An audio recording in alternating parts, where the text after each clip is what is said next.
Red Bull, a global icon, electrifies taste buds and awakens the senses of billions every year in over 170 nations.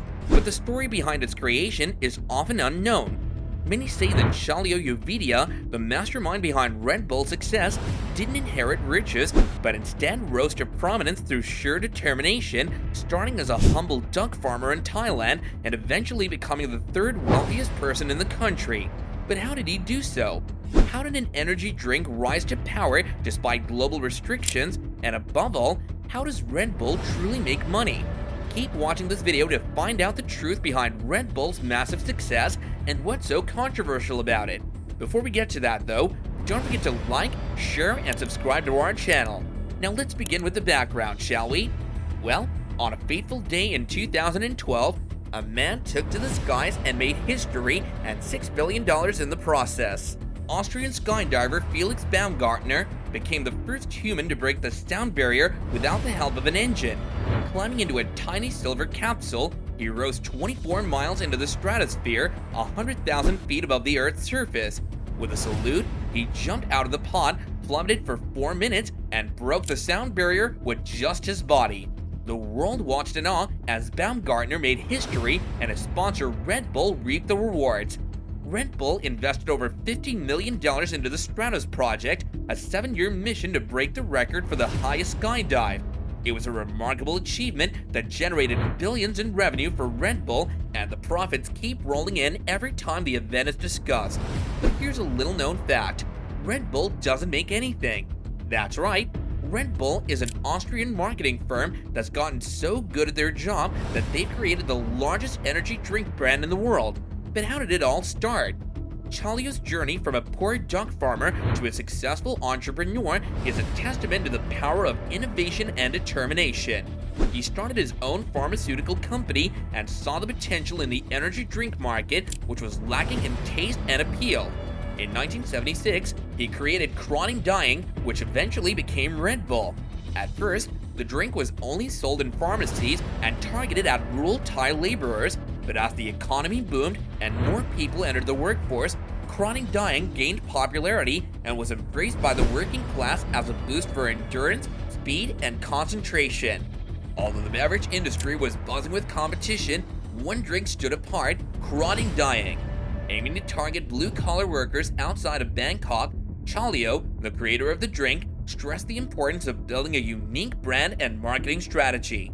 He started by pushing into the provincial market and distributing free samples to truck drivers, and boosted the working-class image of Chronic Dying by sponsoring Thai boxing matches and displaying the iconic logo with 2 Red Bulls at the event.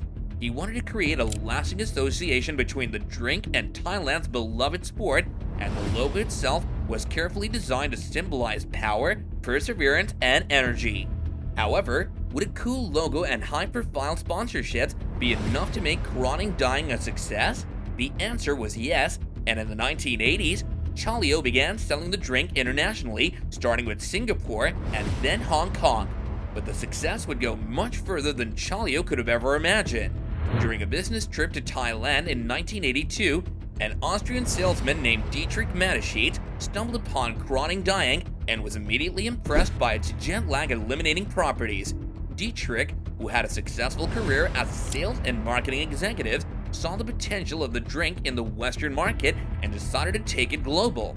He quit his job, tracked down Chalio, and the two invested $500,000 each to form Red Bull in 1984. Despite initial resistance and negative market research results, Dietrich was convinced that the drink had potential and continued to pursue his vision. Over the next 3 years, the drink was adapted to Western palates and its marketing strategy was refined. Dietrich decided to carbonate the drink and switch to a slim silver can packaging. Finally, in 1987, Red Bull was released, and by 1988, they sold 1.2 million boxes. The drink's energizing qualities won over drowsy office workers and exam-cramming college students, and Red Bull became the first energy drink to win over consumers from east to west. The drink was a hit thanks to its affordability and its target audience of factory workers and truck drivers. Dietrich proposed a partnership with Chalio to create a westernized version of the drink. They rebranded as Red Bull and hit the ground running, but faced challenges as they tried to establish a market for energy drinks in the West. Dietrich Mateschitz, the mastermind behind the energy drink giant Red Bull, had a vision for a product unlike any other in the market. Despite criticism that the market didn't need a drink that tasted worse than Coca-Cola and came in smaller cans, Dietrich was undeterred. He invested $500,000 of his own money into the brand and convinced his partner Chalia Uvidia to do the same. They each took a 49% stake in the company, with the remaining 2% to Chalia's son, making the Uvidia family the technical owners of Red Bull. However, Dietrich was given the responsibility to run the operations. The official launch of Red Bull on April 1st, 1987 was a game-changer in the beverage industry. The unique thin cans and higher price point were a bold move, but it was the addition of carbonation that set Red Bull apart from the competition. Dietrich envisioned the drink as a luxury product targeting the wealthy and adventurous, and he wasn't afraid to be unconventional in his marketing strategies.